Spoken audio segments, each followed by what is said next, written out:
Hello, welcome to Gate Academy Plus. So today we are going to start the most important introduction to the power system, because in this particular lecture I am going to discuss about very important and basic terms which are required in order to understand the basics in power system. ठीक है, तो आप लोग heading डालिएगा introduction to power system, और इसमें मैं start करूंगा ट्रांसमिशन लाइन से, क्योंकि transmission line is the key element in the power system. ठीक है भाई, तो देखिए भाई डिस्कस करते हैं कि ट्रांसमिशन लाइन बेसिकली क्या होता है. ट्रांसमिशन लाइन, ठीक है, हेडिंग डालिएगा आप लोग ट्रांसमिशन लाइन. ठीक है,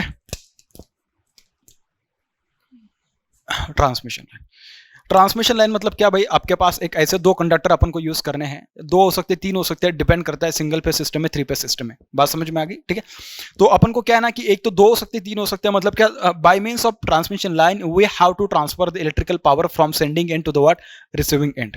ठीक है, with the help of transmission line, with the help of transmission line, we are going to transfer electrical power. We are going to transfer an electrical power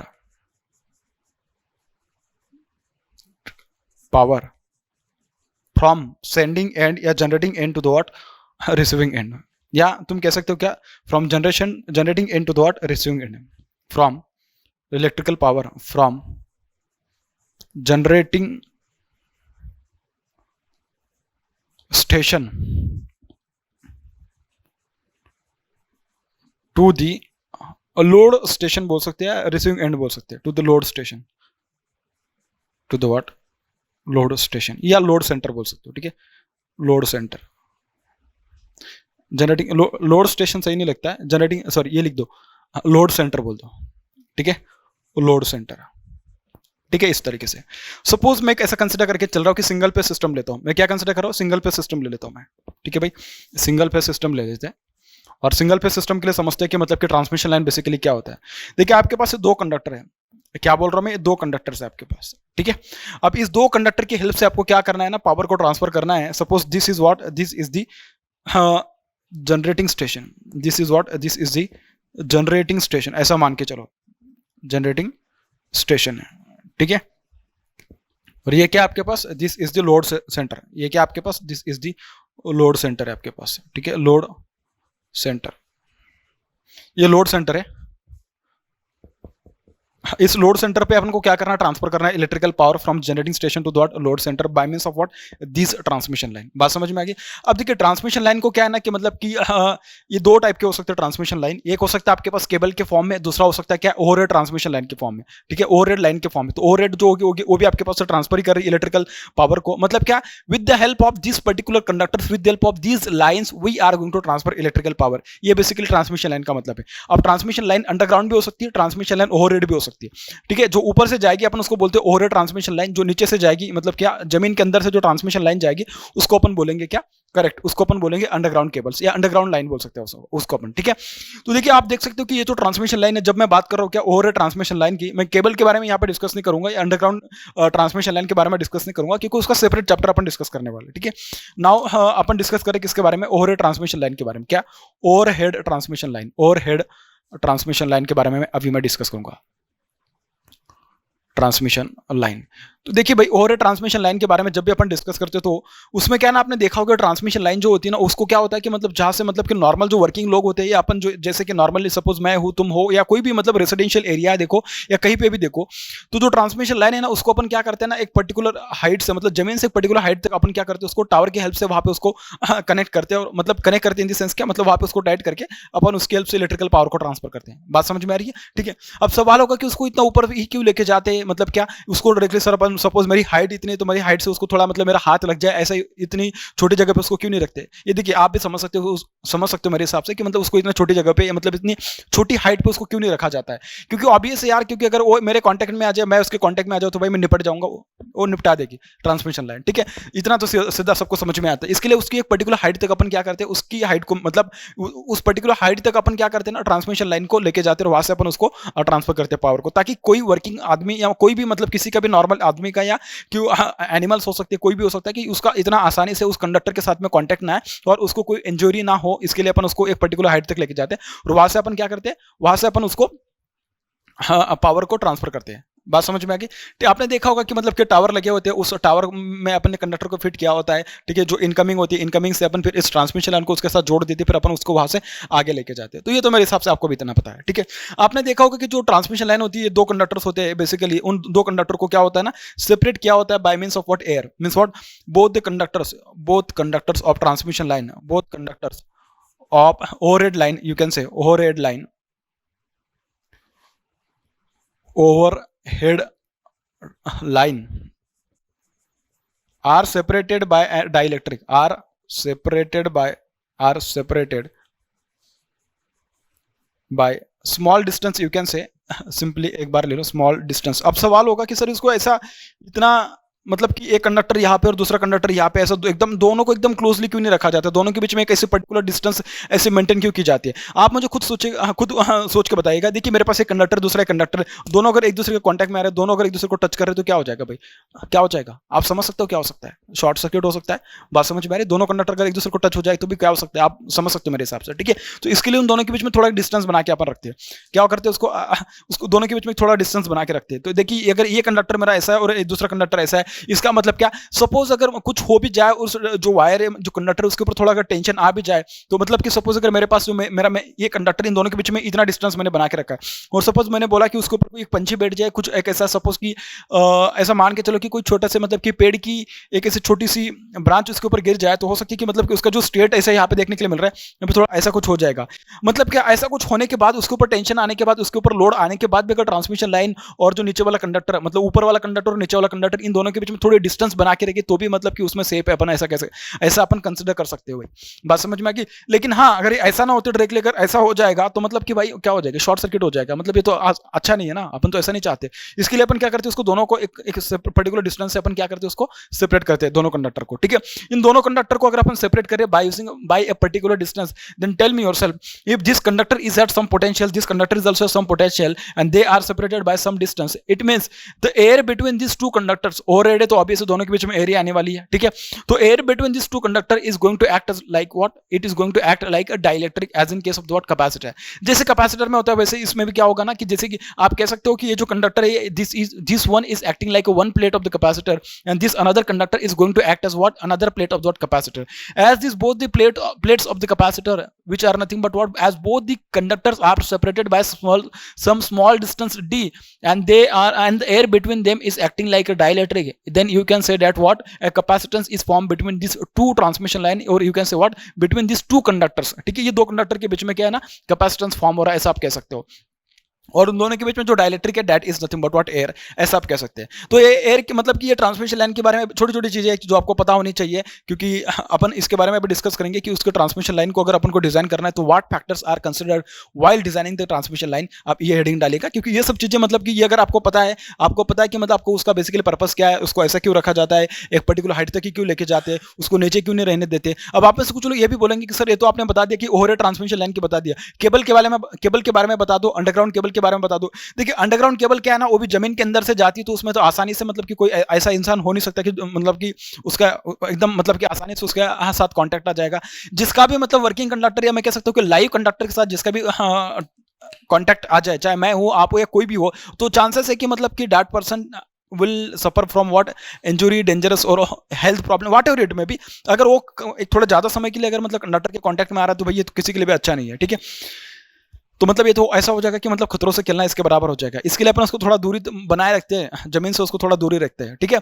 और दोनों के बीच में आप में से कुछ लोग ये भी बोलेंगे कि सर अगर सपोज जो नॉर्मल ट्रांसमिशन लाइन है उसमें अगर तीन कंडक्टर ऐसे जा रहे हैं, एक ये कंडक्टर, एक दूसरा कंडक्टर, एक तीसरा कंडक्टर, ठीक है, और कभी कभी ठीक है अपन न्यूट्रल को भी साथ ले लेते, तो ये ऊपर वाला न्यूट्रल है और मैं कह दूं कि ये आर है, वाई है, बी है। अब आप बोलोगे सर आर वाई बी क्या, आप थ्री फेज सिस्टम पढ़े तो उसमें एक आर फेज होता है, दूसरा वाई फेज होता है, बी फेज होता है, कई कई जगह पे उसको ए फेज से भी लिखते हैं, इसको बी फेज से लिखते हैं और इसको सी फेज से लिखते हैं, ठीक है। आपके ऊपर डिपेंड है आप क्या लिखना चाहते हैं। तो मैंने बोला कि इन दोनों के बीच में कैपेसिटेंस फॉर्म हो सकता है, क्यों, क्योंकि neutral is at what, earth potential. Suppose अगर अपन बैलेंस सिस्टम मान ले तो neutral is at what, zero potential, then this one is at some potential, this conductor is at some potential, this one is at what, zero potential. It mean capacitance will be form in between this two. Similarly capacitance will also form in between this two, or in between ground and what, B conductor, इन दोनों के बीच में भी capacitance form हो सकता है। बात समझ में आ गई। लेकिन ये जो कैपेसिटेंस का जो वैल्यू होगा ना, उसको जनरली कभी कभी अपन ऐसा कंसिडर करके तो उसको निगलेक्ट कर देते हैं, क्योंकि जो कैपेसिटेंस जो उसमें फॉर्म होगा डिपेंड करेगा कि उसकी जो ट्रांसमिशन लाइन है वो कितने वोल्टेज पे है, और जो उसकी लेंथ है मतलब उसका जो डिस्टेंस है वो कितना है, उसके ऊपर भी डिपेंड करने वाला है। क्योंकि आपके पास अल्टीमेटली अगर देखा जाए तो जैसे जैसे मैं आगे चीजें पढ़ाऊंगा तो आपको लीकेज करंट और चार्जिंग करंट, जब मैं सब चीजें तुम्हें समझाऊंगा तो चार्जिंग करंट मतलब यही वाला जो कैपेसिटेंस की वजह से जो करंट आता है, वो करंट का मैग्नीट्यूड किसके ऊपर डिपेंड करता है, कैसे कम हो सकता है, कैसे ज्यादा हो सकता है। जब अपन कैपेसिटेंस पढ़ेंगे तब मैं सब चीज आपको अच्छे से समझाऊंगा। फिलहाल के लिए आपको बस इतना समझ में आना चाहिए कि मतलब ट्रांसमिशन लाइन में कैपेसिटेंस फॉर्म होता है तो कैसे फॉर्म होता है। आई होप कि शायद आपको इतनी चीजें समझ में होगी। अब आप लोग हेडिंग डालिएगा क्या, factors to be consider while designing the what transmission line. ठीक है, आप लोग क्या हेडिंग डालिएगा, factors to be consider, factors to be considered, factors to be considered while designing transmission line, while designing transmission line, while designing the transmission line।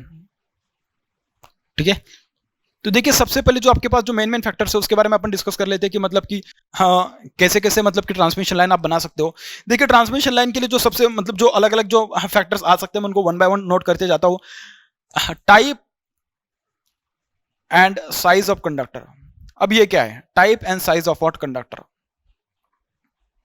देखिए conductor की size क्या हो सकती है, छोटी भी हो सकती है साइज, बड़ी भी हो सकती है, डिपेंड करता है कि कितनी पावर है, कितना करंट उसमें से अपन को ट्रांसफर करना है उस कंडक्टर के थ्रू, उसके ऊपर डिपेंड कर सकता है। और ये सर ये टाइप क्या होगा, अब देखिए कंडक्टर के बहुत अलग अलग टाइप आते हैं। हॉलो कंडक्टर आएगा, सॉलिड कंडक्टर आएगा, हाँ, उसके बाद ऐसे नॉर्मल बंडल कंडक्टर आएगा, ऐसे बहुत अलग अलग टाइप के कंडक्टर आएंगे। अपन सेपरेट टॉपिक पढ़ेंगे कि कंडक्टर होगा, उसमें कंडक्टर में डिस्कस करेंगे अपन की current carrying element is called as a conductor which is having a very least resistance वगैरह, ऐसे उसके डेफिनेशंस लिखेंगे। और कंडक्टर के ऊपर रेजिस्टेंस का क्या इफेक्ट होता है, टेम्परेचर का क्या इफेक्ट होता है, वो अपन उसमें डिस्कस करेंगे। लेकिन जब भी अपन ट्रांसमिशन लाइन को डिजाइन कर रहे हैं तो उसमें एक इंपॉर्टेंट जो की एलिमेंट होगा that will B type and size of the conductor, क्योंकि ये अपन को बताने वाला है कि भाई जो अपन उसमें से पावर ट्रांसफर करेंगे वो कितनी है, उसके अकॉर्डिंग अपन को उस टाइप का और उस साइज का कंडक्टर अपन को देखना पड़ेगा। क्या मेरी बात आपको इतनी क्लियर है? ठीक है, अगर क्लियर है तो अपन अगला पॉइंट इसमें डिस्कस करते हैं। ठीक है, type and size of the conductor. दूसरा क्या हो सकता है उसमें, tensile strength of the conductor, tensile strength of conductor. ठीक है, टेंसाइल स्ट्रेंथ क्यों, क्योंकि वो कितना खींचा जा सकता है, क्योंकि अपन को अल्टीमेटली तो और ट्रांसमिशन लाइन पे लेके जाना है और डायरेक्टली मतलब ऐसा है कि मतलब उसको खींचने के बाद तो खींचा ही नहीं जा रहा है, तो हो सकता है कि कहीं पे मतलब कि दोनों की मतलब जहाँ पे मैंने दो पोल या दो टावर मैंने लगा रखे उन दोनों के बीच में छोटा सा डिस्टेंस कम पड़ रहा है, और अगर मैं उस कंडक्टर को खींच के अगर उसको वहां तक लेके आने की कोशिश कर रहा हूँ ताकि मैं उसको आसानी से उसको फिट कर पाऊँ, अगर ऐसा पॉसिबल ही नहीं तो उसका क्या ही मतलब है। तो उसका मतलब क्या, उसमें उस कंडक्टर की टेंसाइल स्ट्रेंथ कितनी है वो भी उसमें मैटर करने वाली है। ठीक है, उसके बाद क्या, मैकेनिकल स्ट्रेंथ या मैकेनिकल कंस्ट्रेंट आप बोल सकते हो, क्या mechanical aspects of the conductor, mechanical aspects of conductor. अब ये मैकेनिकल एस्पेक्ट में क्या क्या आ सकता है भाई, देखिए मैकेनिकल एस्पेक्ट में क्या आएगा ना, वो कितना स्वेल कर सकता है, कितना सैग उसमें आ सकता है। इसका मतलब कि जैसे मैंने आपको यहाँ पे बताया कि सपोज अगर ये मेरे पास मेन कंडक्टर है, सपोज अगर मेरे पास ये कंडक्टर है, ये वाला कंडक्टर है, उसके ऊपर अगर सपोज पंछी बैठ जाए या सपोज कि एक किसी पेड़ की अगर मतलब कि ब्रांच अगर वो उसके ऊपर गिर जाए तो कितना मतलब उसके ऊपर की लोडिंग को सहन कर सकता है, कितना उसको सस्टेन कर सकता है। अगर थोड़ा भी लोड उसके ऊपर गिरा या थोड़ा भी कोई छोटी सी भी अगर उसके ऊपर पेड़ की एक मैं कह सकता हूँ कि ब्रांच अगर उसके ऊपर गिर जाए तुरंत मतलब कट हो जाए, अगर ऐसा होगा तो उसकी मैकेनिकल स्ट्रेंथ बहुत ही कम है। तो इसका मतलब क्या, उसकी मैकेनिकल स्ट्रेंथ भी बहुत ज्यादा मैटर करने वाली है when we are going to consider that particular element for transmission line. ठीक है, तो उसकी मैकेनिकल स्ट्रेंथ भाई उसमें भी मैटर करने वाली है। उसके बाद क्या, उसके बाद क्या मैटर करने वाला है, हाँ कॉस्ट तो मैटर करने ही करने वाली है, मटेरियल और हाँ तुम कॉस्ट ऐसा बोल सकते हो, कोई दिक्कत नहीं है। ठीक है, मटेरियल एंड कॉस्ट। देखिए जनरली अपन क्या करते हैं ना कि जब भी अपन कंडक्टर की बात करते हैं इलेक्ट्रिकल इंजीनियरिंग में तो दो मोस्ट इंपॉर्टेंट एलिमेंट आपके सामने आ जाते हैं। वैसे आपके अगर बेस्ट कंडक्टर की बात करें तो आपके पास गोल्ड है, उसके बाद क्या है, गोल्ड है, सिल्वर है, एल्यूमिनियम है, कॉपर है। लेकिन गोल्ड और सिल्वर को आप इसके लिए यूज नहीं करते क्योंकि इतनी महंगी चीज है कि उसको कोई यूज नहीं कर सकता है, और अपन को इतनी बल्क क्वांटिटी में इतने कंडक्टर चाहिए क्योंकि पूरे ऑल ओवर इंडिया अगर आप देखोगे तो ट्रांसमिशन नेटवर्क बहुत बड़ा है। आपके पास 4 से 5 बड़ी मतलब कि नेशनल लेवल पे मतलब कि ग्रिड है। तो ये सारी जो मतलब बड़ी बड़ी ग्रिड्स हैं उनको अगर आपको ट्रांसमिशन लाइन और कंडक्टर के साथ अगर आपको लेके जाना है, मतलब इतने बड़े बड़े नेटवर्क अगर अपन को बनाने हैं, उसके लिए गोल्ड और सिल्वर इतना मतलब कि आसान नहीं है कि आप उसको यूज कर सकते हो। ठीक है, उसके बाद दूसरा क्या है आपके पास, एल्यूमिनियम है और कॉपर है। एल्यूमिनियम और कॉपर में अगर देखा जाए ना तो अपन जनरली यूज करते हैं ट्रांसमिशन लाइन के लिए एल्यूमिनियम को, ना कि कॉपर को, ठीक है। जनरली सबसे मोस्ट इंपॉर्टेंट अगर रीजन देखा जाए ना तो वो रीजन उसका ये है कि मतलब कि जो आपके पास जो एल्यूमिनियम है ना उसकी टेंसाइल स्ट्रेंथ थोड़ी ज्यादा है कॉपर के कंपैरिजन में। क्या बोल रहा हूं मैं, tensile strength of the copper is less than that of the what aluminium, या तुम कह सकते हो कि एल्यूमिनियम की टेंसाइल स्ट्रेंथ क्या है, टेंसाइल स्ट्रेंथ क्या है, ज्यादा है किसके कंपैरिजन में, कॉपर के कंपैरिजन में। और दूसरी बात क्या कह सकते हो कि mechanical strength of aluminium is somewhat greater than that of the what copper. वैसे उस मामले में अगर देखा जाए तो कॉस्ट अगर देखा जाए तो एल्यूमिनियम की ज्यादा है कॉपर के कंपैरिजन में। देखिए अपन ट्रांसमिशन लाइन के लिए जो मटेरियल है, जो कंडक्टर अपन यूज कर सकते हैं, अपने पास जो ऑप्शन है उसमें गोल्ड है, सिल्वर है, एल्यूमिनियम है और क्या है, कॉपर है।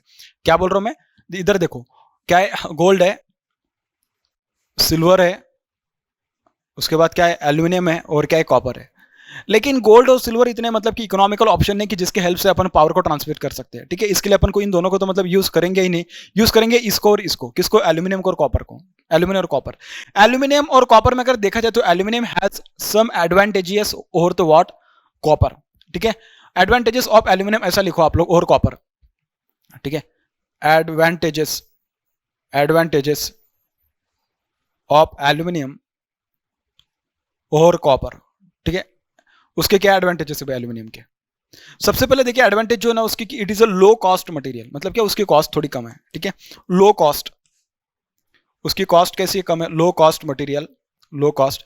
इट हैज लीस्ट रेजिस्टेंस और you can say what, low resistance, it is what, low resistance, ठीक है। और क्या कह सकते हो, लो वेट, सबसे इंपॉर्टेंट है क्या, लो वेट। अगर उसका वेट कम है तो मुझे एक बात बोलेगा, उसको अपन ओवरहेड ट्रांसमिशन लाइन में लेके मतलब यूज कर सकते हो, बिल्कुल। क्योंकि अगर उसका वेट कम है तो यार मतलब कि उसको मतलब क्या ना उसके ऊपर मतलब इतना ज्यादा टेंशन क्रिएट ही नहीं हो पाएगा, और अगर उसके ऊपर इतना टेंशन क्रिएट नहीं होगा तो थोड़ा लोड भी आएगा, उसको बेयर कर लेगा। क्या मेरी बात आपको इतनी क्लियर है? क्योंकि सपोज अगर आपके पास दो टावर है और दो टावर पे अब जो भी मतलब कंडक्टर लगाने वाले हो, इन दो टावर के बीच में सपोज एक टावर यहाँ पे और दूसरा टावर यहाँ पे, इन दोनों के बीच में अगर आपने दो कंडक्टर लगे हैं, ठीक है। अगर ये कंडक्टर इतने हेवी है कि मतलब कि उसके ऊपर थोड़ा भी अगर कोई मतलब कि बाहर की अगर कोई चीज उसके ऊपर आकर बैठ जाए, या कोई पेड़ की अगर ब्रांच उसके ऊपर मतलब कि लटक जाए, तो भाई मतलब ये क्या कर जाएगा, इसको लगेगा कि भाई मेरी कैपेसिटी से ज्यादा हो रहा है, तो मतलब तो तुरंत क्या कर जाएगा, ब्रेक कर जाएगा। नहीं तो क्या है ना, दोनों उसको पूरा का पूरा नीचे लेके आएगा, मतलब कि टावर के ऊपर मतलब टावर को प्रॉब्लम क्रिएट कर सकता है, नहीं तो खुद टूट जाएगा, ऐसा होगा। तो इसके लिए उसकी मैकेनिकल स्ट्रेंथ भी क्या करने वाली, मैटर करने वाली उसमें। बात समझ में आ रही है? तो उसमें क्या, अगर वो लो वेट होगा तो अच्छी बात है, मतलब कि उसको लगेगा ही नहीं इन दोनों को, मतलब कि हमारे ऊपर कुछ लगा है, हमारे ऊपर कोई टेंशन है। बात समझ में आ रही है? तो ये अच्छा है उसका बेनिफिट। और इसके बाद देखिए अगर तो मतलब कि factors to be consider while designing the transmission line में, और क्या आगे आ सकते हैं नए पॉइंट्स। देखिए उसमें जो नेक्स्ट पॉइंट आ सकता है वो होगा आपके पास वोल्टेज लेवल। क्या है, वोल्टेज लेवल।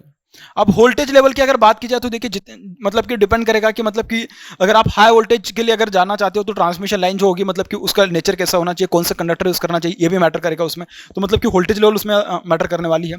उसके बाद क्या, ट्रांसमिशन इफिशियंसी भी आएगा भाई उसमें। मोस्ट इंपॉर्टेंट कंसेप्ट क्या आएगा, transmission efficiency. Transmission what, efficiency, transmission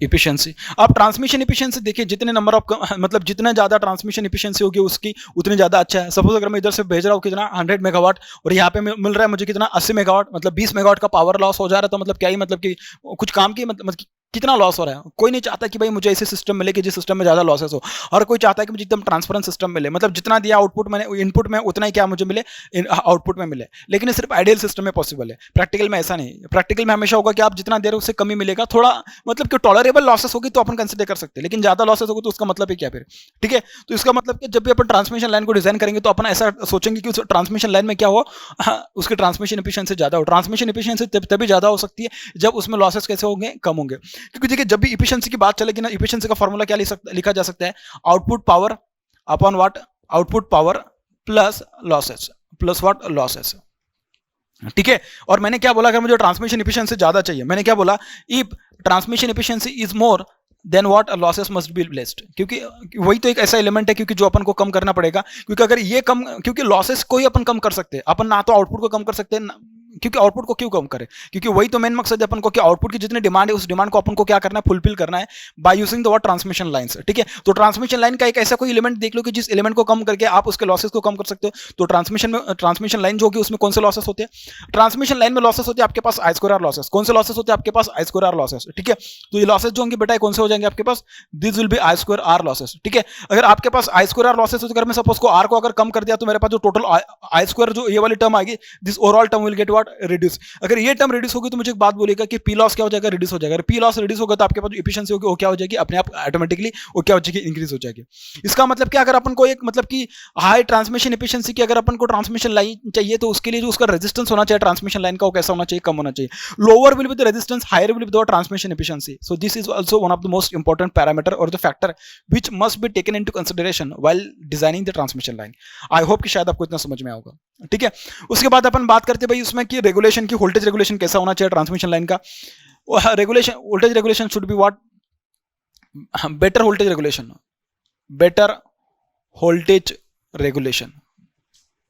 देखिए बेटर वोल्टेज रेगुलेशन मतलब क्या, मतलब वोल्टेज ड्रॉप जो मतलब क्या आएगा ना आपके पास ट्रांसमिशन लाइन में, वो कैसा होना चाहिए, बहुत ही कम होना चाहिए। इसका मतलब क्या, सपोज अगर मैंने यहां से कितना दिया, मैंने यहां से दिया सपोज भाई 100 वोल्ट और मैं यहां पे कितना पा रहा हूं कि 99.8 वोल्ट ऐसा कुछ पा रहा हूं। इसका मतलब कि इसमें 0.02 वोल्ट का इसमें क्या आ रहा है, ड्रॉप आ रहा है। ठीक है, 0.2 बोल सकते हैं, 0.2 वोल्ट का ड्रॉप आ रहा है इसमें। ठीक है, अगर इतना कम ड्रॉप इसमें वोल्टेज ड्रॉप आ रहा है जिसका मतलब क्या, this is also one of the practical good system. ठीक है, इसका मतलब क्या, बहुत ही अच्छी सिस्टम है भाई। हाँ, लेकिन अगर मैं सोच रहा हूँ कि अगर मैं यहाँ पे 100 दे रहा हूँ और मैं यहाँ पे 90 पा रहा हूँ, इसका मतलब कि इसमें 10 वोल्ट का ड्रॉप आ रहा है और 10 वोल्ट का ड्रॉप आ रहा है तो इसका मतलब ऑब्वियस है कि वोल्टेज रेगुलेशन बहुत ज्यादा है इसमें, और poor voltage regulation is never accepted one. ठीक है, ये एक अच्छी बात नहीं ना, देखिए 100 मतलब 90 - 100 देखा जाए तो कितना आ रहा है उसमें, कितना आ रहा है, मतलब कि 10 वोल्ट का ड्रॉप आ रहा है डायरेक्टली, 100 - 90 डायरेक्टली 10 वोल्ट का वोल्टेज ड्रॉप अच्छी बात नहीं है। ठीक है, मतलब ये तो ऐसा नहीं है ना, अच्छा नहीं है ना कि, तो फिर इसके लिए क्या पॉसिबल है, मतलब वोल्टेज रेगुलेशन जब भी आप बात करोगे वोल्टेज रेगुलेशन में, तो इसके लिए वोल्टेज रेगुलेशन मतलब जो वोल्टेज ड्रॉप आएगा ना उसके लिए रिस्पॉन्सिबल होगा resistance of the transmission line and the leakage reactance, मतलब क्या, एक्सएल। ये ट्रांसमिशन लाइन का रिएक्टेंस और रेजिस्टेंस ये दोनों क्या होंगे, उसके लिए रिस्पॉन्सिबल होंगे। इसका मतलब क्या, आर भी कम होना चाहिए और एक्सएल भी क्या होना चाहिए, कम होना चाहिए। और एक्सएल कैसे कम हो सकता है, ये जब भी अपन डिस्कस करेंगे, पूरा का पूरा अपन डिस्कस करेंगे, कहाँ पे अपन डिस्कस करेंगे, इंडक्टेंस ऑफ ट्रांसमिशन लाइन। तो उस टाइम पे अपन बताएंगे कि उसके इंडक्टेंस को कैसे कम किया जा सकता है, कैसे उसको बढ़ाया जा सकता है। तो उस टाइम पे अपन डिस्कस करेंगे कि अगर अपन को इंडक्टेंस को कम करना होगा, तो मैं थोड़ा थोड़ा बता रहा हूं अभी, मतलब कि इतना ज्यादा डेप्थ में नहीं जाऊंगा क्योंकि वहां पे अपन को डेप्थ में उसको डिस्कस करना है। एल जो होता है, एक्सएल जो होता है, this is equal to 2 pi F into what L.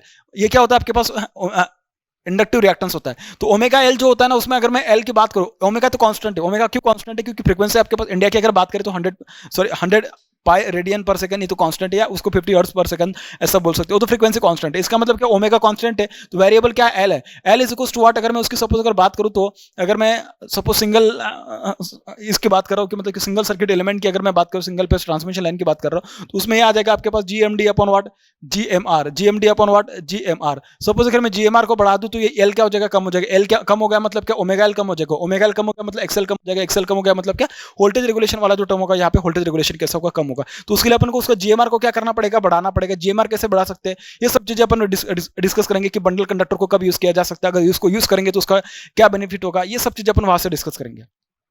बात समझ में आ रही है, ठीक है। तो ये आएगा भाई इसमें, और इसमें मेरे हिसाब से आपको इतना भी समझ में आएगा कि मतलब कि बेटर वोल्टेज रेगुलेशन क्यों चाहिए, बेटर वोल्टेज रेगुलेशन के क्या फायदे होते हैं। ये आप ट्रांसफार्मर में पढ़ चुके होंगे, मशीन में भी पढ़ चुके होंगे, आप अपन उसको ट्रांसमिशन लाइन में डिस्कस करने वाले। क्या मेरी आपको इतनी बात क्लियर है, ठीक है। अगर आपको इतना क्लियर है तो अगला वाला जो टॉपिक है अपन, ये क्या था 5 ना, ये आएगा 7th नंबर, सॉरी 6th और ये 7th। अब नेक्स्ट जो पॉइंट होगा दैट विल बी व्हाट, ये होगा power transfer capability of the what transmission line. यार ये तो 8 नंबर आएगा ना, power transfer capability of the what transmission line, ठीक है। Power transfer capability, power transfer capability of transmission line. देखिए जैसे अपन बोल रहे थे यहाँ पे कि मतलब कि ट्रांसमिशन एफिशिएंसी ज्यादा होना चाहिए, वैसे उसके थोड़ा पैरेलल टर्म आपको यहाँ पे देखने के लिए मिल रहा है, this is what power transfer capability.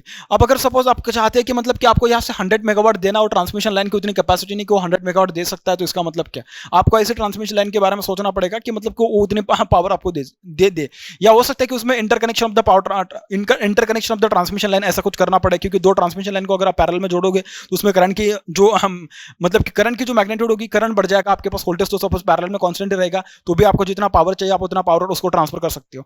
खैर वो तो मतलब उसका थोड़ा इंटरकनेक्शन ऑफ ट्रांसमिशन लाइन थोड़ा अलग पार्ट हो जाएगा, लेकिन जब भी तुम ट्रांसमिशन लाइन की बात कर रहे हो तो उसमें वो सोचना पड़ेगा कि क्या जो तुमने ट्रांसमिशन लाइन का कंडक्टर जो कंसिडर किया उस कंडक्टर को उतनी कैपेसिटी को उतनी वोल्टेज को सॉरी उतनी करंट को अपने के थ्रू पास करवा देगा। अगर वो उतनी करंट को पास करवा रहा है तो वोल्टेज आपके पास है, तो उसके अकॉर्डिंग आप सोच भी सकते हैं कि क्या भाई मेरी ट्रांसमिशन लाइन का कंडक्टर जो है क्या वो इतना पावर को ट्रांसफर कर सकता है। अगर कर सकता है तो बहुत अच्छी बात है, अगर नहीं कर सकता है तो फिर आपके लिए सोचना पड़ेगा कंडक्टर के कॉन्फ़िगरेशन में या उसके साइज के बारे में सोचना पड़ेगा। इसका मतलब क्या, जब भी आप ट्रांसमिशन लाइन को डिजाइन करने की बात करें तो तुम्हें यह भी सोचना पड़ेगा कि क्या ट्रांसमिशन लाइन की कैपेसिटी सॉरी उसकी कैपेबिलिटी कितनी हो, कितना पावर अपने के थ्रू मतलब कि पास करवा सकता है, यह भी देखना पड़ेगा आपको। ठीक है, उसके बाद जो नेक्स्ट इंपॉर्टेंट टर्म है उसमें बहुत इंपॉर्टेंट टर्म है, that is nothing but what, stability. Stability stability तो देखना पड़ेगा कि मतलब कि स्टेबल मतलब कि वो होता है ना कि आप जैसे जैसे आगे बढ़ोगे तो उसमें एक चैप्टर पढ़ोगे power system stability. Power system को अगर स्टेबिलिटी अगर अपन को इंप्रूव करनी होगी तो उसके लिए क्या चेंजेस करना पड़ते हैं। स्टेबिलिटी मतलब कि होगा ना कि VS/VR upon XS into sine del, इसके बारे में देखेंगे तो डेल कैसे मेंटेन करना चाहिए, ये सब चीज़ें अपन उसमें पढ़ेंगे। तो आपको ये भी सोचना पड़ेगा कि अगर आपको ट्रांसमिशन लाइन को डिजाइन करना है तो उसमें स्टेबिलिटी मेंटेन करने के लिए कौन कौन से पैरामीटर्स है जिसके बारे में सोचना पड़ेगा। आप इसमें वोल्टेज आ जाएगा, उसके बाद एक्सेस के बारे में डिस्कस किया जाएगा कि रिएक्टेंस कितना होना चाहिए ट्रांसमिशन लाइन के बारे में, सॉरी ट्रांसमिशन लाइन का। ये सब चीजें अपन ट्रांसमिशन लाइन की या पावर सिस्टम स्टेबिलिटी जब डिस्कस करेंगे तो उस टाइम पे अपन स्टेबिलिटी के बारे में डिस्कस करेंगे। अब स्टेबिलिटी को इंप्रूव करने के बहुत अलग अलग तरीके हो सकते हैं, लेकिन अपन कंडक्टर की बात करें तो कंडक्टर में कौन सा ऐसा एलिमेंट आ सकता है कि जिसकी हेल्प से अपन उसकी स्टेबिलिटी को इंप्रूव कर सकते हैं। तो उसमें रिएक्टेंस आ सकता है, डबल सर्किट ट्रांसमिशन लाइन के बारे में डिस्कस कर सकते हैं, ये सब चीजें अपन उसमें बात कर सकते हैं। ठीक है, ये था स्टेबिलिटी वाला। उसके बाद आते हैं आपके पास कंपेंसेशन। क्या, कंपेंसेशन। अब देखिए आपके पास जो ट्रांसमिशन लाइन है कि उस ट्रांसमिशन लाइन में अगर वोल्टेज ड्रॉप बहुत ही ज्यादा हो रहा है तो अपन को क्या करना पड़ेगा, उसको उस ड्रॉप को कंपेंसेट करने के लिए अपन को क्या करना पड़ेगा कि उसके सेंडिंग एंड साइड पे या हो सकता है कि कैपेसिटी जो ट्रांसमिशन लाइन है उसके सीरीज में रेजिस्टेंस सॉरी कैपेसिटर ऐड करके अपन उस जो ड्रॉप हो रहा है उसको कंपेंसेट कर सकते हैं, या कोई कंपेंसेशन मतलब लोकली उसका जो लोड होगा उसके अक्रॉस में कोई एक कंपेंसेटिंग डिवाइस लगा के उसकी जितनी भी कोई डिमांड है उस डिमांड को अपन लोकली फिलफिल कर सकते हैं। फिर बहुत सारे ऐसे उसमें अलग अलग कंसेप्ट आ सकते हैं ट्रांसमिशन लाइन का, फिर अपन जो उसमें वोल्टेज ड्रॉप हो रहा है उसको रिड्यूस कर सकते हैं, करंट को बढ़ा सकते हैं, आई स्क्वायर मतलब बहुत अलग अलग चीजें उसमें आने वाली, रिएक्टिव पावर वोल्टेज प्रोफाइल कैसे मेंटेन की जा सकती है, पावर फैक्टर इंप्रूव किया जाएगा वगैरह वगैरह, ये बहुत सारी चीजें उसमें आने वाली। ठीक है, तो आप बस फिलहाल इतना याद रखिए कि कंपेंसेशन भी उसमें लगेगा, फिर मतलब डिपेंड करेगा कि अगर ट्रांसमिशन लाइन में ड्रॉप हो रहा होगा कम तो उसमें अपन को या होता है ना कभी कभी कि आप यहाँ पर 100 दोगे और आपको यहाँ पे मिल रहा है 90, तो आपको जो 10 वोल्ट है मतलब 10 वोल्ट को अगर अपन को कंपेंसेट करना है तो यहाँ पे जो भी कुछ हो रहा है ना एक्सेल के अक्रॉस सॉरी एक्सेल की वजह से जितना भी हो रहा है ना उसको कंपेंसेट करने के लिए एक्सेल के अपोजिट जो कोई एलिमेंट होगा उसको उसके सीरीज में लगा दे। एक्सेल को कंपेंसेट करने वाला एक्सी होता है, तो एक्सेल और एक्सी अगर मैं इसको सपोज अगर उसको सीरीज में जोड़ दूंगा सॉरी कैपेसिटर को, तो वो क्या करेगा एक्सेल की वजह से आने वाला जो ड्रॉप होगा उस ड्रॉप को कंपेंसेट कर देगा। फिर जो ड्रॉप तुम्हें मिलेगा that will be only due to what, resistance. और जनरली जो ट्रांसमिशन लाइन का रेजिस्टेंस होता है बहुत ही छोटा होता है, तो उसके ड्रॉप को निगलेक्ट भी किया तो भी आपको ऐसा लगेगा कि यहाँ पे आपने अगर 100 ट्रांसफर किया है तो अप्रोक्सीमेटली यहाँ पे 100 ही मिलेगा, ऐसा कुछ मिलेगा आपको। क्या मेरी बात आपको इतनी क्लियर है? ठीक है, तो उसकी वजह से बहुत सारे फिर बेनिफिट मिल जाएंगे, वोल्टेज रेगुलेशन कम हो जाएगा, फिर आपके पास ट्रांसमिशन एफिशिएंसी बढ़ जाएगी वगैरह, ऐसे बहुत सारे उसमें एक्सक्यूज में ऐसे बहुत सारे पैरामीटर्स फिर उसमें रोल प्ले करेंगे। ठीक है, ये था भाई मतलब कि और भी इसमें बहुत सारे ऐसे टर्म्स आ सकते हैं कि जिसके बारे में तुम डिस्कस कर सकते हो कि कंपेंसेशन के बाद फिर उसमें पावर फैक्टर के बारे में डिस्कस कर सकते हो, लॉसेस के बारे में डिस्कस कर सकते हो वगैरह, ऐसे बहुत सारे छोटे छोटे पॉइंट उसमें अगर देखा जाए तो आप उसके बारे में भी उसमें डिस्कस कर सकते हैं। स्किन इफेक्ट के बारे में, HVDC के बारे में डिस्कस कर सकते हैं वगैरह, क्योंकि HVDC में जो कंडक्टर यूज करने वाले अपन तो उसका कंडक्टर का नेचर कैसे होना चाहिए, ऐसे बहुत सारे, क्योंकि यहाँ पे मतलब कि एक ही लेक्चर में पूरी चीजें यहाँ पे पूरा का पूरा डिस्कस करना पॉसिबल नहीं है, तो कुछ चीजें मैं 2-4 चीजें आपके लिए छोड़ भी देता हूँ। ठीक है, अब मैं डिस्कस करता हूँ कि मतलब कि आपके पास जो इंडिया में एक्चुअल जो वोल्टेज है, एक्चुअल स्टैंडर्ड वोल्टेज है वो कैसे मतलब कि ट्रांसफर करने के लिए वोल्टेजेस का लेवल कितना है, कितना मैग्नीट्यूड के वोल्टेजेस है। देखिए आप देख सकते हो कि भाई मतलब कि मैग्नीट्यूड ऑफ वोल्टेजेस या वोल्टेज आप उसको लिखो, वोल्टेज मैग्नीट्यूड। देखिए भाई अभी बात करते हैं अपन ट्रांसमिशन वोल्टेजेस जो होता है, classification of AC transmission voltages. ठीक है, ट्रांसमिशन के बारे में डिस्कस करेंगे, जनरेशन के बारे में डिस्कस करेंगे, और दूसरा अपन डिस्कस करेंगे डिस्ट्रीब्यूशन के बारे में। ठीक है, तो आप पहले चाहे तो मतलब हेडिंग डालिएगा जनरेटिंग वोल्टेज या जनरेशन वोल्टेज लिखिएगा। ठीक है, देखिए इंडिया में जो नॉर्मली जो जनरेटिंग वोल्टेज है ना वो है 11 kV जनरेशन वोल्टेज, और मैक्सिमम जो वो है 33 kV। ठीक है, generation voltage generally in India generation voltage is generation voltage is 11 kV. generation voltage is what? 11 kV. ये क्या है भाई? 11 kV क्या है आपके पास? मैक्सिमम, सॉरी, ये जनरल वोल्टेज है। नॉर्मली इतना ही अपन उसको यूज करते हैं, लेकिन अगर आपको पूछे कि मैक्सिमम कितना वोल्टेज है, तो देखिए अगर मैक्सिमम पूछे ना आपको कि मैक्सिमम वोल्टेज कितना है generation, maximum generation voltage in India is, maximum generation voltage in India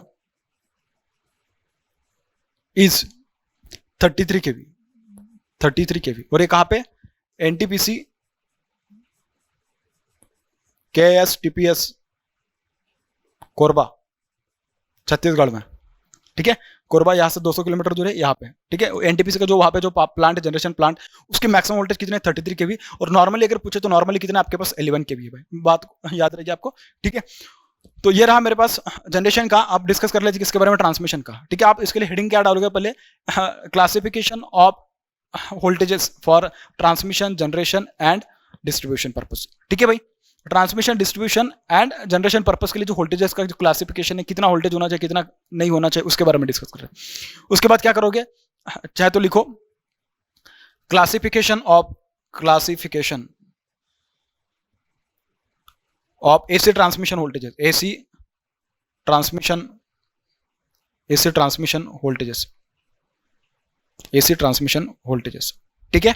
तो देखिए उसके लिए मैं ब्लॉक ये बना देता हूं आपके लिए, टेबल बना देता हूं। ये होगा आपके पास, ठीक है, वोल्टेजेस, ठीक है। और ये होगा आपके पास उनका मैग्नीट्यूड, ठीक है। हाँ, सबसे पहले मैं डिस्कस करूंगा high voltage,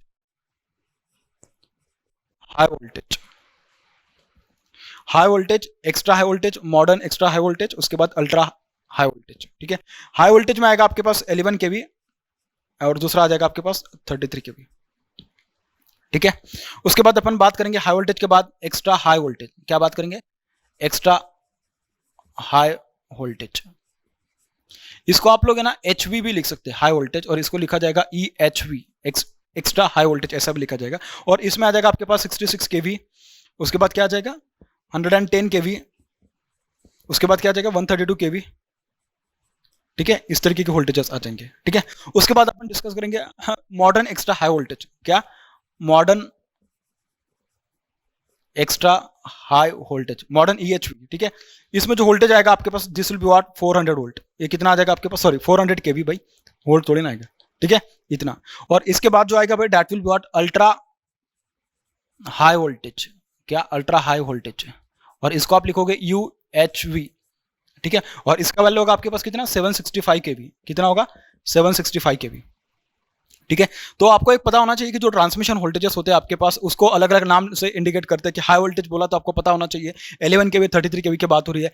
extra high voltage की बात की मतलब कि 66 kV, उसके बाद 110 kV, 132 kV, इसके बाद चल रही है। यहाँ पे 200 kV भी लिख दोगे या 220 kV भी लिख सकते हो, ठीक है। उसके बाद मतलब 400 kV तक के जितने भी नीचे के वोल्टेजेस होंगे ना, वो सारे क्या आ जाएंगे आपके पास? एक्स्ट्रा हाई वोल्टेज की कैटेगरी में आएंगे। उसके बाद जब भी बात करोगे मॉडर्न हाई वोल्टेज के बारे में, तो उसमें आ जाएगा आपके पास क्या? मॉडर्न EHV जो आएगा आपके पास, उसमें आएगा आपके पास 400 kV, और जो अल्ट्रा हाई वोल्टेज आएगा उसमें आ जाएगा आपके पास 765 kV, ठीक है भाई। ये था आपके पास किसके लिए? ये था जनरेशन के लिए। This was for transmission. अब डिस्कस करते हैं किसके लिए? डिस्ट्रीब्यूशन के लिए। किसके लिए? डिस्ट्रीब्यूशन के लिए। अब डिस्ट्रीब्यूशन में ना देखिए आपके पास दो तरीके के डिस्ट्रीब्यूशन होते हैं। कौन कौन सा? एक होगा आपके पास प्राइमरी डिस्ट्रीब्यूशन और एक होगा क्या? सेकेंडरी डिस्ट्रीब्यूशन, ठीक है भाई। देखिए इसमें ना कुछ कई जगह पे आप लोगों को अगर मतलब थोड़ा मतलब ट्रैप करने की कोशिश करेगा, जो भी कोई क्वेश्चन करने वाला होगा, वो बोलेगा कि जो अल्ट्रा हाई वोल्टेज होता है इंडिया में, मैक्सिमम वोल्टेज कितना? लोग बोलेंगे कि सर उसमें मैक्सिमम वोल्टेज है 765 kV। लेकिन ये 765 kV बेटा एसी वोल्टेज है। 765 kV ये कौन सा वोल्टेज है? एसी वोल्टेज है। देखिए मैंने यहाँ पे लिखा है। अगर डीसी के बारे में बोलेगा ना, कि मतलब कि HVDC के बारे में बोलेगा ना, किसमें? HVDC के बारे में बोलेगा, चाहे तो उसमें लिख देता हूं मैं, ठीक है। यहाँ पे जगह कम है, मैं यहाँ पे उसको लिख रहा हूँ। फॉर HVDC, और डीसी वोल्टेज कह सकते हो तो, for DC HVDC bipolar link, उसकी जो maximum DC voltage transmission capability और उसकी जो कैपेसिटी है ना, या मैक्सिमम वोल्टेज जो डीसी ट्रांसमिशन होगा अपने इंडिया में, वो है आपके पास +- 800 kV। कितना है? +- 800 kV। और इसके अगर बारे में बताओ तो ये आएगा आपके पास चंपा कुरुक्षेत्र, ठीक है, वहां पे ये है उसका प्लान, मतलब वहां से वो जो लिंक है ना आपके पास, जैसे कि आप बात करोगे महाराष्ट्र में एक जगह पे चंद्रपुर और पड़गे, उनके बीच में भी जो ट्रांसमिशन लाइन है उसकी भी इतनी मतलब इतनी कैपेसिटी उसकी 1500 मेगावाट की, ठीक है, इस तरीके से है। तो आपको पता होना चाहिए कि एसी के लिए अगर पूछा तो 765 केवी और डीसी के लिए पूछा तो plus minus 800 KV bipolar transmission line, bipolar HVDC transmission line. बात समझ में आ रही है? डीसी और एसी में अंतर होगा, ठीक है, ये याद रखना आप लोग, क्योंकि अगर उसने कुछ पूछा और डायरेक्टली आपने बोल दिया तो मतलब कि आप ट्रैपिंग में आ जाओगे, ठीक है। तो वो मतलब कि अगर आप पूछे ना उसको कितना अच्छा होगा, देखो सामने वाला आपको पूछ रहा है कि मैक्सिमम वोल्टेज कितना ट्रांसफर हो सकता है इंडिया से, मतलब इंडिया में मैक्सिमम वोल्टेज ट्रांसमिशन कितना है, तो तुम बोलोगे कि सर एसी की बात कर रहे हैं, डीसी की बात कर रहे हैं, और आप उसको बोलोगे सर एसी के केस में 765 केवी है और डीसी के केस में वो 800 प्लस माइनस 800 केवी है बाइपोलर एचवीडीसी ट्रांसमिशन लाइन, तो सामने वाला भी समझ जाए कि भाई इसको आता है। बात समझ में आ रही है? तो मतलब ऐसा याद रखना चाहिए आपको। उसके बाद बात करते हैं अपन डिस्ट्रीब्यूशन के लिए। तो डिस्ट्रीब्यूशन में देखिए आपके पास एक पहला होगा क्या, एक होगा आपके पास प्राइमरी डिस्ट्रीब्यूशन और दूसरा होगा आपके पास क्या, सेकेंडरी डिस्ट्रीब्यूशन। प्राइमरी डिस्ट्रीब्यूशन और दूसरा होगा आपके पास क्या, सेकेंडरी डिस्ट्रीब्यूशन। सेकेंडरी डिस्ट्रीब्यूशन, ठीक है। तो देखिए इसमें प्राइमरी डिस्ट्रीब्यूशन में क्या आता है आपके पास, 11 केवी क्या आएगा, 11 केवी आएगा, 11 KV and 3 phase 3 wire system, 3 phase 3 wire system, this will be what, this will be for primary distribution, ठीक है। और सेकेंडरी डिस्ट्रीब्यूशन के लिए क्या आ जाएगा आपके पास, 220 केवी, सॉरी 220 वोल्ट, या उसको 230 वोल्ट भी लिख सकते हैं आप लोग, ठीक है। 220 वोल्ट 230 वोल्ट के डिपेंड करता है, कभी कभी मतलब कि कई जगह पे 229 वोल्ट 230 वोल्ट ऐसे देखने के लिए मिलता है, 220 वोल्ट वगैरह लिखा तो चलेगा, कई कहीं पे 220 वोल्ट आता है। तो 220 volt single phase 2 wire system, ठीक है। ये था आपके पास किसके लिए, this was for the secondary distribution, this was for the secondary distribution. अगर आप देखोगे तो देखिए एक बात आपको देखने के लिए मिलेगी कि मैंने अभी जो डिस्कस किया उसमें मैंने क्या बोला, classification of voltages for generation transmission and distribution, इसके बारे में डिस्कस किया मैंने, ठीक है। तो आप में से कुछ लोग बोलेंगे कि सर आप, हमने जो जितना भी पढ़ा है अभी तक उसमें से हमने एक बात देखने के लिए मिली है कि जो मैक्सिमम वोल्टेज होता है ना, अपन जब ये पावर ट्रांसमिशन की बात चलती है तो उसमें क्या ना अपन हाई वोल्टेज के लिए बात करते हैं, किसके लिए, हाई वोल्टेज की हेल्प से अपन क्या करते हैं, पावर को ट्रांसफर करने की कोशिश करते हैं। Then what can be the, मतलब what is the reason that we go for the extra high voltage, और we go for the what, high voltage के लिए क्यों जाते हैं अपन लोग, एक्स्ट्रा हाई वोल्टेज या हाई वोल्टेज उसके लिए क्यों जाते हैं, हाई वोल्टेज की वजह से क्या क्या फायदे हो सकते हैं और क्या क्या नुकसान हो सकता है उसके बारे में अपन डिस्कस करेंगे। तो आप लोग हेडिंग डालिएगा, तो देखिए भाई आप हेडिंग डालिएगा advantages of extra high voltage, ठीक है। अपन इस वोल्टेज को क्यों प्रेफर करते हैं उसके बारे में डिस्कस करते हैं। हेडिंग डालेगा advantages of extra high voltage, extra high voltage, ठीक है, उसके एडवांटेजेस क्या है। अब देखिए कुछ बातें यहाँ पे जो मैं लिख के दूंगा आपको लगेगा कि सर ये थोड़ी जस्टिफाई नहीं हो पा रही है। देखिए अभी अपन ने कोर्स को स्टार्ट किया है, ठीक है, जितनी बातें आपको अभी अभी समझ में आएगी उतनी ठीक है, नहीं समझ में आए तो जैसे जैसे आप आगे जाओगे वैसे वैसे चीज़ आपको समझ में आएगी। क्यों? क्योंकि कुछ चीज़ें मैं यहाँ पे बोल दूंगा कि देखिए अब मैं बोलता हूँ कि advantages of extra high voltage, high voltage की वजह से क्या होगा, high transmission efficiency, high trans, या मैं लिख सकता हूँ ट्रांसमिशन एफिशिएंसी विल इंप्रूव। क्या लिख सकता हूँ मैं लिख सकता हूँ कि transmission efficiency will improve, transmission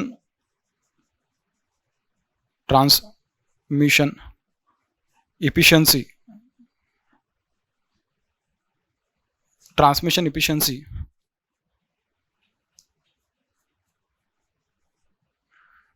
will increase, ठीक है। लाइन लॉसेस विल डिक्रीज, क्या बोल रहा हूं मैं, लाइन लॉसेस विल डिक्रीज, ठीक है। वोल्टेज और improvement in voltage regulation, voltage profile will improve means voltage drop in the line will reduce, ठीक है। क्या बोल रहा हूं मैं, improvement in voltage regulation, improvement in voltage regulation, improvement in voltage regulation, ठीक है भाई। उसके बाद क्या बोल सकते हो आप, उसके बाद क्या बोल सकते हो कि, और देखो क्या सोच सकते हो, line losses will reduce, improvement in voltage profile, transmission efficiency will increase, जो जो वहाँ पे अपन ने पॉइंट्स लिखे थे ना वो, या दूसरा पॉइंट लिखते हैं अपन कि bulk power transmission is possible with the help of high voltage transmission. क्या बोल रहा हूँ मैं, बल्क पावर ट्रांसमिशन, ठीक है, बहुत इंपॉर्टेंट शब्द बोल रहा हूँ मैं, बल्क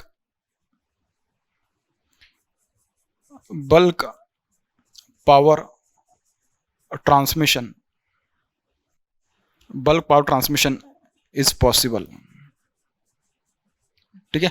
अब देखिए बल्क पावर ट्रांसमिशन कैसे पॉसिबल हो सकता है, जैसे मैंने आपको इसके पहले बताया कि जो ट्रांसमिशन वोल्टेजेस होते हैं, maximum voltage in case of AC in India is what 765 kV, whereas in case of the what HVDC the maximum voltage which can maximum voltage at which the power is transferred in case of what HVDC it is what 800 kV plus minus 800 kV, ठीक है। तो bulk power transmission is possible in case of what high voltage transmission, क्योंकि high voltage अगर होगा तो उसमें bulk power transmission इसके लिए पॉसिबल होगा क्योंकि उसमें जो लाइन लॉसेस है ना, लाइन लॉसेस कम हो जाएंगे, कंडक्टर में जो लॉसेस आएंगे वो कैसे हो जाएंगे, कम हो जाएंगे। सबसे इंपॉर्टेंट बात की करंट कम हो जाएगी। क्या बोल रहा हूं मैं, करंट कम हो जाएगी। आपको पावर उतनी सेंड करनी। देखिए सपोज अगर मैं बोला कि एचवीडीसी की बात करें, मतलब डीसी पावर की बात करो, किसकी पावर के बारे में, डीसी पावर के बारे में, तो आपके पास क्या है, वोल्टेज है और क्या है, करंट है। कुल मिला के मेरा बस एक ही मकसद है, क्या बोल रहा हूं मैं, मेरा एक ही मकसद है, पीडीसी क्या होना चाहिए, कांस्टेंट होना चाहिए। ये क्या होना चाहिए, कांस्टेंट होना चाहिए। अब आपके पास क्या है ना कि देखो मैं क्या कह रहा हूं कि मेरे पास दो ऑप्शन है, मुझे क्या करना है, पीडीसी मतलब मैक्सिमम, या ठीक है मैंने बोला कि पीडीसी ऐसा है कि यहां तक पहुंचने के लिए मुझे वोल्टेज और करंट इसके पहले जो था वो कम था, और अभी क्या करना है, मुझे दोनों को इस तरीके से बढ़ाना है ताकि पीडीसी कैसा मिले, जितना भी मैं चाहता हूं उतना मिले। इसका मतलब क्या, इसको मैं सपोज पीडीसी 2 बोलता हूं और इसको मैं पीडीसी 1 बोलता हूं, और ये ऐसा है कि पीडीसी और ये इसको मैं पीडीसी 1 बोलता हूं, और मैं चाहता हूं, मैं बोल रहा हूं कि पीडीसी 2 क्या है मेरे पास, ये ज्यादा है किसके कंपैरिजन में, पीडीसी 1 के कंपैरिजन में, इस तरीके से। और मैंने बोला कि मेरे पास जो कंडक्टर है, दोनों कंडक्टर कैसे है, सपोज यहाँ पे कंडक्टर है और यहाँ पे क्या, सॉरी यहाँ पे क्या है, वीएस है और यहाँ पे क्या वीआर है, एक sending end terminal, receiving end terminal है। I am talking about what, HVDC. तो ये कंडक्टर है, क्या दूसरा कंडक्टर है मेरे पास, बात समझ में आ गई। इस तरीके से मेरे पास सिस्टम है। मैंने बोला कि दोनों कंडक्टर की कैपेसिटी इतनी है कि वो पीडीसी पावर को ट्रांसफर कर सकते हैं। क्या बोल रहा हूं मैं, दोनों कंडक्टर की कैपेसिटी इतनी है कि वो पीडीसी पावर को ट्रांसफर कर सकते हैं। लेकिन मैं फिलहाल ट्रांसफर कितना कर रहा हूं, पीडीसी 1 इतना ही कर रहा हूं, जो कि पीडीसी 2 से क्या है, कम है, पीडीसी 2 से क्या है, कम है। अब मैंने बोला कि अगर सपोज मुझे पीडीसी 2 इतनी पावर ट्रांसफर करनी और मेरे दोनों कंडक्टर की कैपेसिटी इतनी भी, ये भी क्या है मतलब कि ज्यादा है, मतलब वो उसको आसानी से क्या कर सकते हैं, ट्रांसफर कर सकते हैं। अब मेरे पास दो चांसेस है कि जिसकी हेल्प से मैं पीडीसी पावर तक पहुंच सकता हूं। क्या, एक तो मैं वोल्टेज को बढ़ा के यहां तक पहुंच सकता हूं, क्योंकि देखिए अगर इन दोनों का प्रोडक्ट अगर मुझे यहां तक लेके आना है तो मैं क्या करूंगा, वी को बढ़ा देता हूं ताकि मेरे पास क्या है ना, पीडीसी पावर आ जाए। या मैं कह सकता हूं कि वीडी को मैं इतना रहने देता हूं, आई को क्या है ना, मैं आई को बढ़ा देता हूं। ऐसा है, मतलब क्या है, वी और आई इन दोनों में से मुझे क्या है ना, किसी एक को बढ़ाना है ताकि मैं पीडीसी पावर तक पहुंच जाऊं। ये मेरी बात है, ठीक है। अब ये तभी पॉसिबल है जब आपके पास क्या है ना कि दोनों के कंडक्टर की कैपेसिटी उतनी है कि वो उतना ट्रांसफर करने के लिए अलो कर देता है। मैंने तो अभी बोल दिया कि उतनी उसकी कैपेसिटी है, ठीक है। लेकिन सपोज अगर मैं आई को अगर बढ़ाता हूं, मैं क्या बोल रहा हूं, सपोज अगर मैं आई को बढ़ा रहा हूं, अगर मैं आई को बढ़ा दिया तो आई को बढ़ाने की वजह से क्या हो जाएगा आपके पास, आई को बढ़ाने की वजह से आई स्क्वायर आर लॉसेस कैसे हो जाएंगे आपके पास, I square R losses increase हो जाएंगे। उसके बाद जो वोल्टेज ड्रॉप आएगा आपके पास आई इंटू जेड का, और अगर मैं इसकी बात करूं किसके बारे में, जब मैं ट्रांसमिशन लाइन सॉरी एचवीडीसी के बारे में बात करूं, तो जेड की जगह पे यहाँ पे आ जाएगा आर, आर इसके लिए आ जाएगा क्योंकि एक्सएल क्या हो जाएगा, 0, क्योंकि ट्रांसमिशन लाइन पे फ्रीक्वेंसी कैसे होती है, एचवीडीसी में कैसे होती है फ्रीक्वेंसी तो 0 होती है ना, डीसी ट्रांसमिशन चल रहा है एक्चुअली, ठीक है। तो उसमें क्या होगा आपके पास, वोल्टेज जो मतलब जो वोल्टेज ड्रॉप होगा वो कैसा हो जाएगा, वो भी बढ़ जाएगा। अगर वोल्टेज ड्रॉप बढ़ रहा है तो ऑब्वियसली वोल्टेज रेगुलेशन क्या हो जाएगा, voltage regulation will become poor. इसका मतलब क्या, जो लाइन में ड्रॉप आ रहा है वो कैसा हो रहा है, ज्यादा हो रहा है। इसका मतलब क्या, इसका मतलब यार अगर यहां से देखा जाए तो आई को बढ़ाएंगे तो मतलब आई स्क्वायर लॉसेस भी बढ़ेंगे, वोल्टेज का ड्रॉप होगा वो भी बढ़ेगा, ट्रांसमिशन एफिशिएंसी कैसे हो जाएगी, कम हो जाएगी। तो ये सब चीजें और ये सब प्रॉब्लम आ रहे तो करंट को बढ़ाने का कुछ मतलब नहीं बनता। उससे अच्छा अगर सपोज मैं वोल्टेज को बढ़ा दिया, उससे अच्छा अगर सपोज मैंने वोल्टेज को बढ़ा दिया, तो वोल्टेज को बढ़ाने की वजह से क्या होगा, वोल्टेज को बढ़ाने की वजह से आपको जो चाहिए तो आप वहां तक तो पहुंच ही जाएंगे। उसके प्लस उसके बाद एक्स्ट्रा कर दो कि कौन कौन से पॉइंट आ सकते हैं। तो जो पॉइंट मैंने इसके पहले लिखे थे कि मतलब कि स्टेबिलिटी वाला कंसर्न आ सकता है, उसमें स्टेबिलिटी को भी मेंटेन करने के लिए हेल्प करेगा, maximum power transfer is possible. उसके बाद करंट, इस केस में देखिए अगर मैं बोल रहा हूं कि suppose PDC upon I is equals to, अगर मैं बोल रहा हूं, ठीक है, इस तरीके से, क्योंकि मतलब बस मैंने मैथमेटिक्स उसको मैनिपुलेट किया, ठीक है। अगर मैं इसको बढ़ा रहा हूं तो इसको क्या होना पड़ेगा, कम होना पड़ेगा, क्योंकि तभी दोनों के बीच में जो रिलेशन है वो रिलेशन क्या हो जाएगी, सक्सेस मतलब सेटिस्फाई करेगी। इसका मतलब कि अगर मैं वोल्टेज को देखिए, अगर आप यहाँ पे भी देखोगे तो आपको एक बात पता चलेगी कि वी और आई दोनों कैसे इनवर्स रिलेशन में। अगर मैं वी को बढ़ा रहा हूं तो आई को क्या होना पड़ेगा, कम होना पड़ेगा, इस तरीके से कम होना पड़ेगा ताकि मैं पीडीसी तक पहुंच जाऊं, पीडीसी 2 तक। सपोज मैंने बोला कि आपके पास सपोज जो पीडीसी सिंपल एग्जांपल से बन जाएगा, वी इंटू आई ऐसा है। अभी वी कितना आपके पास, सपोज 10 केवी है, या सपोज 100 केवी ले लो, कितना है 100 केवी ले लो, और आई मेरे पास कितना है, सपोज आई है मेरे पास 10 एम्पियर, कितना है सपोज 10 एम्पियर है, ठीक है। तो पीडीसी कितना आ जाएगा मेरे पास, पीडीसी 1 जो आएगा मेरे पास वो कितना आ जाएगा, 100 मल्टीप्लाई बाय 10 इंटू वॉट के, सॉरी ये के में आ जाएगा, तो ये आ जाएगा मेरे पास क्या 1000 किलोवाट मतलब क्या 1 मेगावाट इतना आ रहा है, कितना आ रहा है 1 मेगावाट। अब मैंने क्या बोला, मैंने भाई एक ही कंसिडर किया कि यार मेरे पास जो कंडक्टर है वो तो इतना है कि मतलब कि PDC2 जो पावर है मेरे पास वो कितनी, मेरे पास सपोज PDC2 है मेरे पास कितने 20 मेगावाट, इतनी कितने 20 मेगावाट। अब मेरे पास V और I इन दोनों मतलब मेरे पास कंडक्टर पे ऐसा सब चीजें ऐसे कि मतलब कि दोनों को मतलब अगर मैं इसको 20 मेगावाट तक देने की कैपेसिटी है, लेकिन मैं उसको फिलहाल सिर्फ 1 मेगावाट इतनी पावर उसमें से क्या कर रहा हूँ, ट्रांसफर कर रहा हूँ। अब मेरे पास ऑप्शन है कि अगर मुझे 20 मेगावाट अगर पावर तक मुझे अगर उसको लेके जाना है, एक तो मैं क्या कर दूं, आई को इतना कर दूं ताकि कि देखिए आई को मैं कितना कर सकता हूं, अगर suppose PDC2 is equal to what V into I है, और PDC2 कितना मेरे पास 20 इंटू 10 का पावर 6 है, और ये कितना V, अगर मैं आई को बढ़ाने की बात कर रहा हूं तो V कितना है, V इसके पहले जितना था उतना ही, अगर मैं उसको उसके ऊपर ही अगर मैं उसको ट्रांसफर करने की बात करूं तो देखते हैं कि आई का वैल्यू कितना आएगा, मतलब कितनी करंट उसमें से एक्स्ट्रा पास करनी जरूरी है, तभी मुझे इतनी 20 मेगावाट पावर आएगी। तो देखिए क्या होगा इसमें, ये बन जाएगा क्या 10 का पावर 5, तो 10 का पावर 5 मतलब क्या, ये बन जाएगा 10, तो ये बन जाएगा आपके पास कितना 200 एम्पियर, कितना 200 एम्पियर। इसके पहले कितना था 10 एम्पियर, इसके पहले 10 एम्पियर था और अभी कितना बन गया आपके पास 200 एम्पियर। इसका मतलब क्या 200 मतलब क्या 20 टाइम्स उससे ज्यादा होगा। अगर 20 टाइम ज्यादा होगा तो आपके पास जो आई स्क्वायर लॉसेस होंगे वो क्या हो जाएंगे, 20 का स्क्वायर कर लो, क्या कर लो 20 का स्क्वायर कर लो, तो 20 का स्क्वायर कितना हो जाएगा 400 टाइम्स क्या हो जाएगा आपके पास, मतलब इसके पहले जो था 10 और अभी क्या 20 नहीं है, अभी तो मतलब कि 200 बन गया, 200 का स्क्वायर कर लो, और यहाँ पे जो था वो 10 का स्क्वायर मतलब 100, और 200 का स्क्वायर मतलब कितना, वो क्या बन जाएगा 4 इंटू 10 का पावर 4। तो देख लेना कि यहाँ से 4 टाइम्स मतलब कि देखना कि इसको मतलब 400 गुना बढ़ जाएगा डायरेक्टली, बहुत बड़ी बात हो जाएगी। मतलब 20 टाइम करंट बढ़ रही है तो उसका स्क्वायर 20 का स्क्वायर तो 400 गुना बढ़ जाए, 400 बढ़ जाएगा, मतलब इतने गुना लॉसेस बढ़ जाएंगे, तो ये तो फायदा ही नहीं, मतलब भाई इतना मतलब कि नुकसानदायक बात है। तो उससे अच्छा अगर सपोज मैं वोल्टेज को बढ़ा देता, सपोज मैं करंट उतनी रखता और वोल्टेज को अगर मैं बढ़ा दूं, या करंट को अगर मैं कम करा लूं वोल्टेज को बढ़ा दूं तो भी चल जाएगा, वो भी अच्छी बात है। देखना मतलब क्या, जो लॉसेस जो आई स्क्वायर लॉसेस आपको 1 मेगावाट पावर को ट्रांसफर करने के लिए मिल रहे थे, उतने लॉसेस अगर आप 20 मेगावाट पावर के लिए करोगे तो मतलब अच्छी बात है यार, ये तो बहुत अच्छी बात है।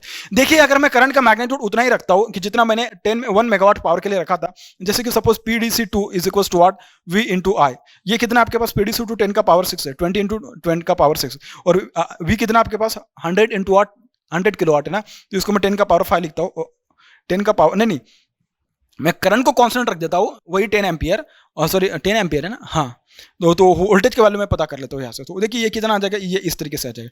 इसका मतलब क्या, मुझे जो अभी जो मतलब कि ये लगने वाली है वोल्टेज, वो कितनी होने वाली होगी मेरे पास, ये बनेगी मेरे पास 2000 किलो वोल्ट सॉरी, तो वोल्टेज मतलब कितना हो रहा है 2000 किलो वोल्ट हो रहा है। इसके पहले कितना था 100 किलो वोल्ट था। इसका मतलब क्या, अभी इस केस में अगर देखा जाए तो अभी कितना 20 गुना मतलब क्या ना करंट को, सॉरी 20 गुना मैंने वोल्टेज को बढ़ा दिया, ना कि करंट को मैंने उतना ही रखा। इसका मतलब क्या, अगर देखो तो कितनी अच्छी बात है कि मतलब जब 1 मेगावाट पावर को जब ट्रांसफर कर रहा था तब जो लॉसेस हो रहे थे मेरे पास आई स्क्वायर आर लॉसेस, या जो वोल्टेज ड्रॉप हो रहा था मेरे ट्रांसमिशन लाइन में, वही वोल्टेज ड्रॉप और उतने लॉसेस मुझे 20 किलोवाट सॉरी 20 मेगावाट पावर को ट्रांसफर करने वक्त हो रहे हैं।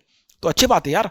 तो मतलब क्या इस केस से अगर आपको ये देखने के लिए मिल रहा होगा, तो मतलब एक बात आपको ये देखने के लिए मिल रही होगी कि भाई यहाँ पे जो मतलब आपके पास जो वोल्टेज को बढ़ाने की वजह से इतना फायदा हो रहा है कि मतलब उतना करंट की वजह से नहीं हो रहा है। इसके लिए अपन किसके लिए जाते हैं, हाई वोल्टेज ट्रांसमिशन के लिए जाते हैं। इसके लिए अपन किसके लिए जाते हैं, हाई वोल्टेज ट्रांसमिशन के लिए जाते हैं। आई होप कि शायद आपको मेरी बात समझ में आई होगी। ठीक है, मैंने उसको बहुत ज्यादा अच्छे से एक्सप्लेन किया, मैंने एग्जाम्पल के जरिए भी उसको एक्सप्लेन किया। ठीक है, क्या कि bulb power transmission is possible with the help of extra high voltage, with the help of what extra high voltage. आपको इतना क्लियर हो गया। ठीक है, तो नेक्स्ट हेडिंग डालेगा आप इसमें, मतलब नेक्स्ट पॉइंट इसमें लिखेगा power system stability is possible. क्या बोल रहा हूं मैं, with the help of extra high voltage you can obtain the what stability control. मतलब क्या, अगर आप जितना वोल्टेज बढ़ाओगे उतनी वोल्टेज मतलब more you will increase the voltage more you will get the what stability. मतलब क्या, ट्रांसमिशन लाइन की स्टेबिलिटी बात कर रहा हूं मैं। ठीक है, देखिए जो पावर सिस्टम स्टेबिलिटी का जो कंसेप्ट होता है ना, वो क्या होता है आपके पास P इज इक्वल टू ये होता है VS इंटू VR अपॉन वाट एक्सेस।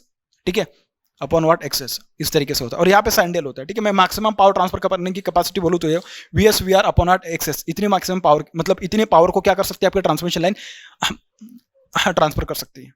सपोज अगर मैंने बोला कि VS को मैं बढ़ा दिया, VS को अगर मैं बढ़ा दिया तो मतलब क्या होगा, P मेरा बढ़ जाएगा, उतनी मेरी जो ट्रांसमिशन लाइन की कैपेसिटी उतनी क्या हो जाएगी, बढ़ जाएगी, उतनी क्या होगी कैपेसिटी बढ़ जाएगी। And higher is the transmission capacity of the transmission line, higher will be the what stability of the transmission line. क्या मेरी बात आपको इतनी क्लियर है? ठीक है, अगर आपको इतना क्लियर है तो अपन अगला पॉइंट डिस्कस करते हैं भाई। आई होप कि शायद आपको ये वाला पॉइंट भी समझ में होगा भाई। ठीक है, स्टेबिलिटी वाला। अब अपन बात करते हैं किसके बारे में, अब अपन बात करते हैं भाई, इसमें एक और पॉइंट आपको देखने के लिए मिलेगा कि जो ट्रांसमिशन कैपेसिटी होती है ना, उसको अगर आपको इंक्रीज करना है ना, तो उसके लिए आप इंटरकनेक्शन के लिए भी जाते हैं ट्रांसमिशन लाइन के। ठीक है, तो आप उसके हेल्प से भी जा सकते हैं। अब मैं बात करूंगा सर्ज इंपेडेंस लोडिंग की। किसके बारे में, सर्ज इंपेडेंस लोडिंग के बारे में। तो 4 पॉइंट हुए थे, 3 पॉइंट ना, 1 2 3 3 पॉइंट हुए थे। नेक्स्ट पॉइंट देखिए, surge impedance loading increases, surge impedance loading, surge impedance loading. अगर आप एक्स्ट्रा हाई वोल्टेज के लिए जा रहे हैं तो उसकी हेल्प से क्या होगा ना, मतलब कि as you will increase the voltage you will increase the what, surge impedance loading. देखिए सर्ज इंपेडेंस लोडिंग जो होती है भाई, एस आई एल अपन उसको बोलते हैं, this is given by what, V S का square divided by what, Z characteristics, sorry Z से अपन उसको इंडिकेट करते हैं, ठीक है, सर्ज इंपेडेंस। और सर्ज इंपेडेंस क्या होता है, Z is equal to what, this is under root of L और सी, एल और सी। अगर 3 फेज पावर के लिए बात करो, अगर वीएस को अगर सपोज मैं पर फेज वोल्टेज मानूं तो ये बन जाएगा मेरे पास 3 into what, V S square divided bye Z. और ये आपके पास क्या सर्ज इंपेडेंस है, ये क्या है सर्ज इंपेडेंस है, Z is equal to what root L और सी, ठीक है। और मैंने बोला क्या सर्ज इंपेडेंस लोडिंग क्या होगी, इंक्रीज होगी, VS surge impedance loading will increase if the transmission voltage VS increases. इसका मतलब क्या, S I L is directly proportional to the what, transmission voltage, it is directly proportional to the what, transmission voltage. As S I L will increase, as Vs will increase in the proportion of it, SIL will increase because what, because ये Vs के square के बराबर है, sorry ये Vs के square के बराबर है। Surge impedance loading is directly proportional to the square of the what, transmission voltage. क्या आपको इतनी बात क्लियर है, ठीक है। अगर आपको इतनी बात क्लियर है तो आपको यहाँ से इतना तो पता चल ही गया होगा क्या, कि वोल्टेज का ज्यादा होने की वजह से कितने ज्यादा अपन को एडवांटेजेस मिलने वाले हैं। उसमें लिखा भी मैंने, हेडिंग ही लिखा है, advantages of extra high voltage. Extra high voltage की वजह से देख सकते हैं कि आपके transmission efficiency will increase, line losses will decrease, voltage profile will improve. उसके बाद क्या हो सकता है आपके पास, reactive power required will also reduce, line में जो लॉसेस होंगे वो लॉसेस रिड्यूस हो जाएंगे। उसके बाद bulk power transmission is possible. अगर बल्क पावर ट्रांसमिशन पॉसिबल है तो मतलब कि उसके हेल्प से तो मतलब वही होगा जो इसके पहले हो रहा था, मतलब कि losses will reduce, transmission voltage drop will also reduce, stability constraint जो होंगे उनका प्रॉब्लम सॉल्व हो जाएगा, stability will increase, transmission capacity of the transmission line it will also increase.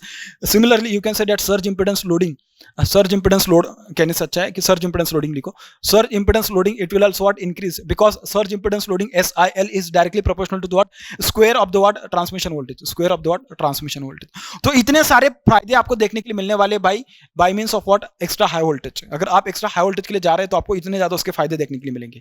अब देखिए आप में से कुछ लोग बोलेंगे सर आपने तो समझा दिया लेकिन हमें ना कुछ चीजें ऐसे समझ नहीं आ रही, कि जैसे कि करंट के ऊपर क्या उसका इफेक्ट होगा, एरिया ऑफ क्रॉस सेक्शन जो होगा उसके ऊपर क्या इफेक्ट होगा, रेजिस्टेंस के ऊपर क्या इफेक्ट देखने के लिए मिलेगा, पावर ट्रांसमिशन कैपेसिटी, ये तो आपने बस बता दिया। इनको थोड़ा है ना मतलब कि ऐसे न्यूमेरिकल के पॉइंट ऑफ व्यू से हमें बताओ, या मतलब कि ऐसा थोड़ा मतलब कि ऐसा फील हो हमें कि मतलब कि नहीं यार सच में ऐसा हो रहा है। तो देखिए इसके लिए मैं 2-3 एग्जांपल कंसीडर करता हूं, मतलब न्यूमेरिकल सॉल्व करता हूं, आपको देखना पूरी की पूरी चीजें अच्छे से समझ में आ जाएगी, ठीक है। तो आप लोग हेडिंग डालेगा न्यूमेरिकल नंबर 1।